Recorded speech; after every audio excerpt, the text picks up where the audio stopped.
This channel does not promote any violent, harmful, or illegal activities. All content provided by this channel is meant for an educational purpose only. বদলের বাংলায় খুলল RG Kar file.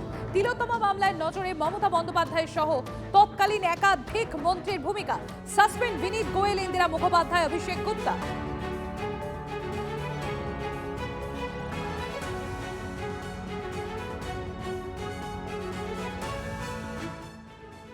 অভয়া incident আমাদেরকে নাড়িয়ে দিয়েছে গোটা পৃথিবীতে, এবং নিশ্চয়ই পশ্চিমবাংলার মান মর্যাদা গরিমা সব নষ্ট হয়েছে। আমরা আজকে 3 জন আইপিএস কে সাসপেন্ড করছি। মিস্টার বিনীত গোয়েল, উনি এখন এডিজি রয়েছেন আইবিতে,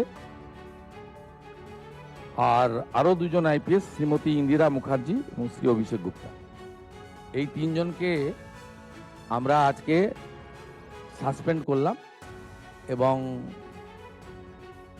এইচএস এর গাইডেন্সে, সিএস এর গাইডেন্সে HS as per the rules যা আছে ক্যাডার রুল, সেটা মেনে ডিপার্টমেন্টাল ইনকোয়ারি এবং প্রসিডিংস স্টার্ট করবে।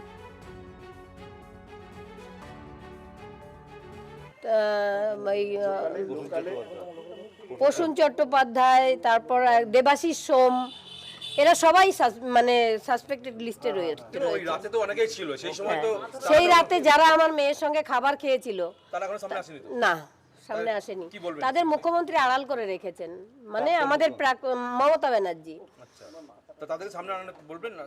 অবশ্যই বলবো। ফাইল যখন খোলা হয়েছে, আমাদের কাছে যা তথ্য আছে সব আমরা আমাদের মুখ্যমন্ত্রী শুভেন্দুদাকে দেব। সিবিআই কি সক্রিয় হয়েছে? আমি সিবিআই সক্রিয় হবে? অবশ্যই হবে। কেন? মুখ্যমন্ত্রী যদি ব্যবস্থা নেন তাহলে সিবিআই কাজ করতে বাধ্য হয়। কতটা ভরসা বাড়ছে? অবশ্যই ভরসা সবসময়ই ছিল, কোনো সময় কমার ব্যাপার ছিল না। এক সময় তো আপনি অভিযোগ করেছিলেন, সিবিআই এর বিরুদ্ধে অভিযোগ করেছিলেন। হ্যাঁ, সিবিআই কাজ করছিল না, হ্যাঁ সেই জন্য করেছিলাম। কাজ করলে তাকে বলবো যে হ্যাঁ কাজ করছে। অন্যায়কে অন্যায় আমি বলবোই, ন্যায়ের পথে আমি রয়েছি, এবং প্রত্যেক বাবা মাকে বলবো, বাবা মাকে যে ন্যায়ের পথে আসুন, অবশ্যই বিচার হবে। এমন কি হয়েছিল সিবিআই কাজ করছিল না? এমন কি হয়েছিল? জানি না সেটা। প্রাক্তন মুখ্যমন্ত্রী মমতা ব্যানার্জি, তার সঙ্গে মানে সিবিআই মিলে গেছিল। এই যে বলছিল যে সবাই যে বিজেপি তৃণমূল সেটিং, আসলে সেটিংটা ছিল সিপিএম আর তৃণমূলের সঙ্গে। লোকালে তৃণমূল, আমাদের নির্মল ঘোষ, সোমনাথ দে এবং সঞ্জীব মুখার্জি, এরা শেষ তথ্য প্রমাণটুকুও রাখতে দেয়নি আমাদের। আমরা 2 ঘন্টা টালা থানায় বসেছিলাম। পুলিশ মানে আমাদের মানে কোনো মন্ত্রী মারা গেল এত পুলিশ থাকে না, এত পুলিশ ছিল। রাস্তাটা বন্ধ করে দেওয়া হয়েছিল। স্বস্তি সেদিনই পাবো যেদিন ওই মমতা ব্যানার্জি জেলে যাবেন। পিসি ভাই করেছিলেন কার নির্দেশে? মুখ্যমন্ত্রী মমতা ব্যানার্জির নির্দেশে। কে কি করেছিল? মমতা ব্যানার্জির নির্দেশেই এরা সব করেছিল। যখন বিনীত গোয়েল আমাদের সেমিনার হলে নিয়ে গেলেন আমার মেয়ের ডেড বডি দেখানোর জন্য, তখন উনি একটা ফোন করছিলেন। সেই ফোনটাই এনে আমাদের ধরিয়ে দিয়েছিলেন যে সিএম একটু কথা বলবেন। তার মানে কার নির্দেশ এসেছিল? আর শ্মশানেও দেখেছি, চুল্লিতে ঢুকিয়ে দেওয়া হলো আমার মেয়েকে, তখন নির্মল ঘোষ সঞ্জীব মুখার্জির পিঠ চাপড়ে বলছিল ওয়েলডান বয়, ওয়েলডান বয়। তাহলে কার নির্দেশ পালন হচ্ছিল আপনারা বুঝুন। মমতা ব্যানার্জির নির্দেশে। আবার কার নির্দেশে? মমতা ব্যানার্জি সমস্ত এই দুর্নীতি কাজ করে বেড়াতেন। এই দুর্নীতি সহ্য করতে না পেরে মানুষ ওনাকে সরিয়েছে। তবে সরিয়ে পার পাবে না, মাথা অবশ্যই এবার ধরা পড়বে। প্রাক্তন মুখ্যমন্ত্রী, ওনার নামটা বারবার নিতে আমাকে আপনারা বাধ্য করছেন, আমি ওনার নামটাও নিতে চাই না। অবশ্যই বিচার পাবো। আশা আমি কখনোই ছাড়িনি। পথ কি খুললো? হ্যাঁ, ফাইল খুললো মানে বিচারের পথটা আরো একটা ধাপ এগোলাম আমি। প্রধানমন্ত্রী মাথায় হাত দেওয়ার পরে কি এই ঘটনাটা কি বলবেন? প্রধানমন্ত্রীকে আমি প্রণাম জানাই দূর থেকে। মুখ্যমন্ত্রীকে, বর্তমান মুখ্যমন্ত্রীকেও ধন্যবাদ জানাই। আজকে কি কথা হয়েছে আপনার সাথে? সেটা বলবো না আমি এখন। এই যে ক্ষমতায় দুদিন বেশি পদ এসেই সঙ্গে সঙ্গে 3 জন আইপিএস সাসপেন্ড। তাহলে আমাদের যিনি প্রাক্তন মুখ্যমন্ত্রী ছিলেন তিনি কেন অপরাধীদের আড়াল করে রেখেছিলেন? আড়াল কি করা যায়? আড়াল করা যায় না কখনো অপরাধীদের। অপরাধীরা সেই শাক দিয়ে যেমন মাছ ঢাকা যায় না, তেমনি অপরাধীরাও আড়াল করে রাখা যায় না, সে বেরিয়ে আসেই। শুধু একটু কঠিন লড়াই করতে হয়। এই যে পুরো একটা চক্র, এই চক্রটা কি ধরা পড়বে? যে অবশ্যই ধরা পড়বে, অবশ্যই ধরা যে পড়বে। চক্রের বিরুদ্ধে আপনার মেয়ে প্রতিবাদ করেছিল, যার জন্য প্রাণ গেছিল, প্রাণ চলে গেল, সব অপরাধী ধরা পড়বে।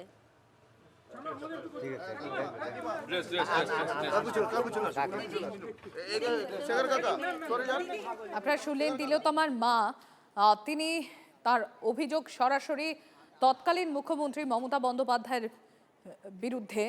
তিলোত্তমার বাবা তিনি কি বলছেন একবার শোনাই আপনাদের। জন্যই লড়াই চালাচ্ছি, লড়াই আমাদের চলতে থাকবে যতদিন আমরা বিচার না পাবো। বলছি এই যে 3 আইপিএস তাদেরকে সাসপেন্ড করলো, এটা কি বলবেন?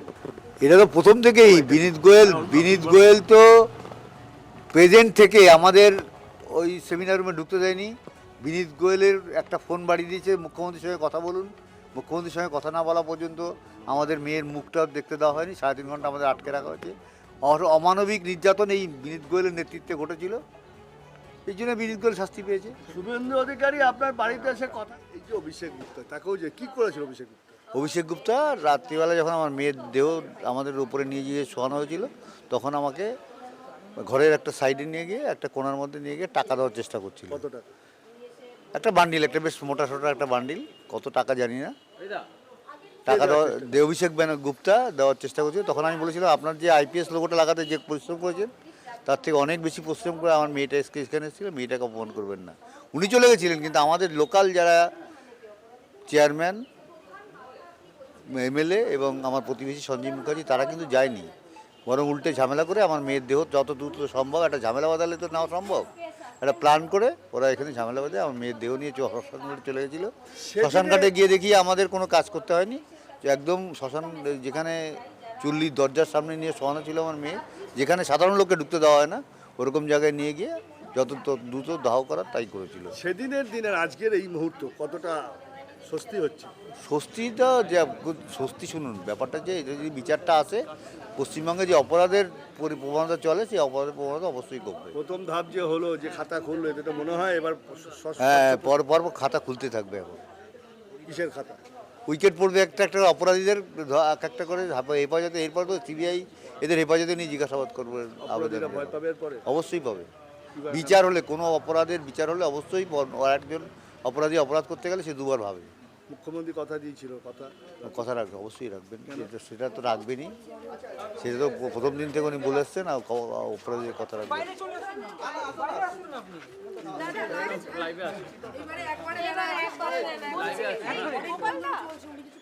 মুখ্যমন্ত্রী তিলোত্তমার মা বাবা দুজনের বক্তব্য আপনাদের সামনে আমরা সরাসরি তুলে ধরলাম। সুশোভন রয়েছেন আমার সহকর্মী, আমার সঙ্গে আমি একবার সুশোভনের কাছে চলে যাবো। সুশোভন, এই আরজিকর কাণ্ডে ইতিমধ্যেই স্ক্যানারে যারা রয়েছেন তার মধ্যে অন্যতম তৎকালীন মুখ্যমন্ত্রী মমতা বন্দ্যোপাধ্যায় এবং তৎকালীন একাধিক মন্ত্রী তিলোত্তমার মা বাবা দুজনেরই বক্তব্য আমরা তুলে ধরলাম টিভি9 বাংলায় সরাসরি। তাদের একটাই অভিযোগ এবং সরাসরি অভিযোগ তাদের প্রাক্তন মুখ্যমন্ত্রী মমতা বন্দ্যোপাধ্যায়ের বিরুদ্ধে। তার মধ্যে এই 3 জন যে আইপিএস যাদেরকে সাসপেন্ড করা হয়েছে তাদের সেদিনের ভূমিকা কি ছিল সেই নিয়ে তারা বরাবরই অভিযোগ করে এসেছে। দেখো, একেবারেই তারা বরাবর অভিযোগ করে এসছে এবং এই যে 3 জন আইপিএস যাদের সাসপেন্ড করা হলো তাদের নিয়েই কিন্তু তিলোত্তমার পরিবারের কিন্তু প্রথম দিন থেকে অভিযোগ যদি একেবারে সংক্ষেপে বলতে হয়, প্রথম অভিযোগ যে টাকা দেওয়া হয়েছিল, যা মারাত্মক অভিযোগ। দ্বিতীয় অভিযোগ যে খুব দ্রুত সৎকার করা হচ্ছে, যেখানে তুমি একটু আগে শুনলে তিলোত্তমার বাবা তিনি বলছেন যে কোনোভাবেই তাদের কিছুতেই কাজ করতে দেওয়া হয়নি, হাত দিতে হয়নি এবং একটা দ্রুততা ছিল। এবং তার সঙ্গে আর একটা বিষয় যেটা আরও গুরুতর অভিযোগ, যে ঘটনাস্থল সেখানে পর্যন্ত পরিবারের কাউকে যেতে দেওয়া হয়নি।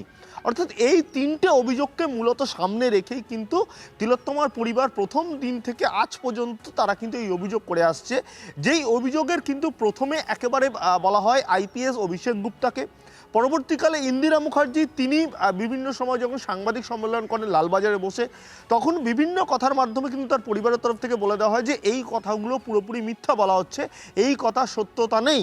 সেই জায়গা থেকে কিন্তু ইন্দিরা মুখার্জিকে নিয়েও বলা হয় এবং বিনীত গোয়েল যেহেতু তৎকালীন পুলিশ কমিশনার, তোমার মনে থাকবে যে যখন এই ঘটনা ঘটে সেই ঘটনা একেবারে সকালবেলার দিকে কিছুক্ষণের মধ্যে কিন্তু পুলিশ কমিশনার তিনি তৎকালীন পুলিশ কমিশনার বিনীত গোয়েল তিনি চলে যান এবং একেবারে প্রায় শেষ অবধি তিনি ছিলেন। স্বাভাবিকভাবে বিনীত গোয়েলের যেহেতু পুলিশ কমিশনার ছিল যে অভিযোগগুলো, সেই অভিযোগগুলো তার পরিবারের তরফ থেকে বলা হচ্ছিল। এবং তোমাকে জানিয়ে রাখি যে বিনীত গোয়েল তৎকালীন পুলিশ কমিশনার, বর্তমানে যিনি কর্মরত ছিলেন ডিজি আইজি আইবি এবং ডিজিপি এসবিতে, এবং তার পাশাপাশি ইন্দিরা মুখার্জি তৎকালীন ডিসি সেন্ট্রাল, বর্তমানে তিনি এসএস। এদিকে আরজি করে অপরাধ স্থলে মানুষের মিছিল নিয়ে সাফাই দিয়েছিলেন তৎকালীন ডিসি সেন্ট্রাল ইন্দিরা মুখোপাধ্যায়। সাফাই দিতে গিয়ে আর কি যুক্তি খাড়া করেছিলেন এই পুলিশ কর্তা শোনাই আপনাদের। এখানে কর্ডন করা আছে, এর পেছনেই কিন্তু বডি আছে এবং এখানে যারা আছে আমি তাদের একটু আপনাদের সাথে পরিচয় করিয়ে দিচ্ছি। প্রথমেই যিনি আছেন এই যে ব্লু চেক শার্টে, ইনি আমাদের ওসি হোমিসাইড। তারপরে কিন্তু আমাদের ডিডি সেকশনের ভিডিওগ্রাফার আছেন, তারপরে লনেট সিপি স্যার আছেন, তারপরে কিন্তু এফএসএল এ যারা থাকেন তারা আছেন। ইনি একদম কর্ডনের সামনে অ্যাডিশনাল সিপি 1 স্যার আছেন, আমাদের ওসি উইমেন গ্রিভেন্স সেল উনি এখানে আছেন, তালা থানার যিনি লেডি অফিসার উনি আছেন, তারপরে কিন্তু এফএসএল এর স্টাফ আছে। এটা একটা ছবি যেখানে যে কজন ছিলেন আমরা সবাইকে আইডেন্টিফাই করতে পেরেছি। আরেকটা ছবি আপনাদের দেখাবো, এখানে এটা আরেকটা ভিউ আর কি। এটার মধ্যেও কিন্তু আপনারা দেখতে পাচ্ছেন গলায় স্টেথোস্কোপ আছে, ইনি হচ্ছেন কি আমাদের উইটনেস ডক্টর, যিনি ইনকোয়েস্টের পরে এখান থেকে বেরিয়ে যাচ্ছেন। তারপরে আমাদের ফিঙ্গারপ্রিন্ট এক্সপার্ট যেটা আমাদের ডিডির টিম আছে উনি আছেন, আমাদের এসি ডিডিআই আছেন, ডিডি সেকশনের ভিডিওগ্রাফার আছেন, অ্যাডিশনাল সিপি 1 ছিলেন ওখানে আছেন এবং এফএসএল এর স্টাফ আছে। শুধু তিলোত্তমা নয়, তিলোত্তমা সহ যারা দুর্নীতির সাথে যুক্ত, আরও তিলোত্তমা সহ আরও যাদের মেয়েদের মহিলাদের এরকম ঘটনা ঘটেছে তিলোত্তমার মতো, তাদের সবাই ফাইল খোলা হোক এই দাবি। আস্থা ফিরছে বর্তমান সরকারের প্রতি। মুখ্যমন্ত্রী শুভেন্দু অধিকারী বাড়িতে এসে কথা দিয়ে গিয়েছিলেন বিচার পাবেন, সেই বিচারের দরজা খুলল, এমনটাই জানাচ্ছেন তিলোত্তমার মা রত্না দেবনাথ। পানিহাটি থেকে বিশ্বজিতের সঙ্গে অনন্ত চট্টোপাধ্যায়, টিভি 9 বাংলা।